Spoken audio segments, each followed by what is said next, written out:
Hello, I am Josh Moica, 17-year-old. Naisipan kong gawin yung kangkong chips last May 2021. That was my grandfather's birthday. Birthday po niya yon, and then nagluto po yung tita ko ng crispy kangkong. On that day po, nasarapan kami, and doon ko po nakita yung potential niya na dahil hindi siya common, hindi siya madaling hanapin, and hindi siya madalas makita. Naisip ko po na it is one of the best product that I can use po in my business.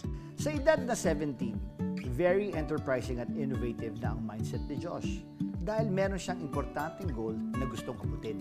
Sinimulan ko po siya dahil may pangarap po ako na balang araw from business and from sa sarili kong pagtatrabaho, mayahan ko po yung pamilya ko sa hirap.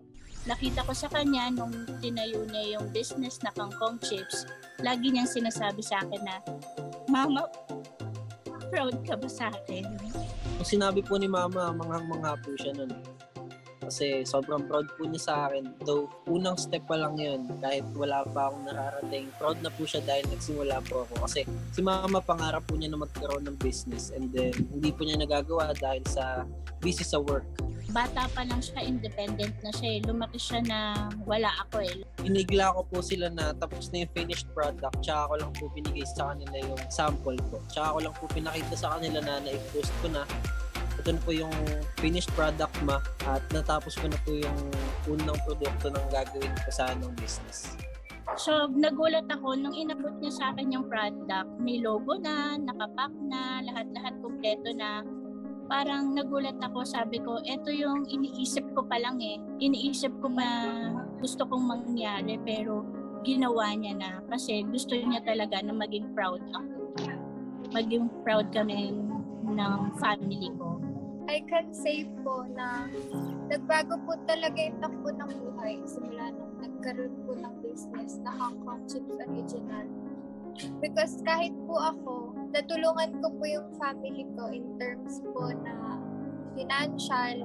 First week po nung na-launch ko yung Kangkong Chips, nakabenta po siya ng halos 5 lang po. Ang pagsisimula ng negosyo ay parang pagtatanim lang.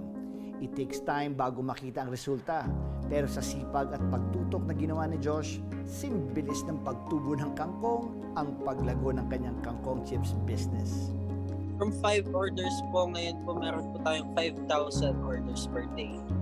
Hanggang sa bigla na lang po may mga tumangkilik, may mga nasarapan po. Nakakita po sila ng opportunity para gawing business din nila yung product. Ang galing, sobrang galing kasi mag-isa siya gumawa ng logo, nag-pack, nagplano, lahat. Mag-isa lang talaga siya. Expected ko na po yun sa kanya. Kasi dahil nga din po sa knowledge na meron siya, sa mindset niya po, when it comes to life po, parang expected ko na po na magiging successful po siya ng ganyan. Yung support ako nandoon lagi, na alam niya na lagi akong proud sa mga ginagawa niya. At the end of the day, iyayakap siya sa akin, iyayakap ako, sasabihin ko, proud na proud ako sa iyo. As of now po, nakakaabot na po siya sa every part of the country, from Luzon, Visayas, and Mindanao. And then, bala ko din po na mag-hire ng elders, ng mga PWDs para magtrabaho po. If nagalaw naman yung kamay nila, why not? Gusto ko po sila tulungan dahil tingin ko po malaking bagay po yun para sa kanila. Na magkaroon po sila ng trabaho at pagkakakitaan. And then, plano ko din po na isama yung mga kapwa ko kabataan. Gusto ko pong maging impluwensya at mission ko po yun na gabayan sila. Gusto ko pong bigyan sila ng oportunidad para makatulong po sa pamilya nila. Message ko kay Josh, ayan, naiiyak na ako agad. Sobrang laking salamat ko sa kanya kasi buong buhay niya siguro hindi ganon kaganda yung mga naririnig niya sa akin. Laki ko kasi siyang pinangangaralan. Siyempre, mga teenager, ganyan. Wala siyang ginagawa kahit tahimik lang siya, kahit nagko-computer lang siya, or kahit alam ko na nag-aaral naman siya. Pero lagi ko siyang pinupush. Parang laging, siguro nararamdaman ng anak ko, parang kulang para kay mama kahit ginagawa niya. Pero ngayon, sobrang laki ng pinatunayan niya sa akin. Na lahat nagbago, kahit ako, tinuruan niya akong magbago. Ang tagumpay ng isa, ay tagumpay ng lahat. Iyon ang isa sa mga aral na natutunan natin kay Josh Mojica. Sa murang edad, nabago niya ang takbo ng buhay, di lamang ng kanyang pamilya, kundi pati na ng mga taong nabigyan niya ng hanap buhay.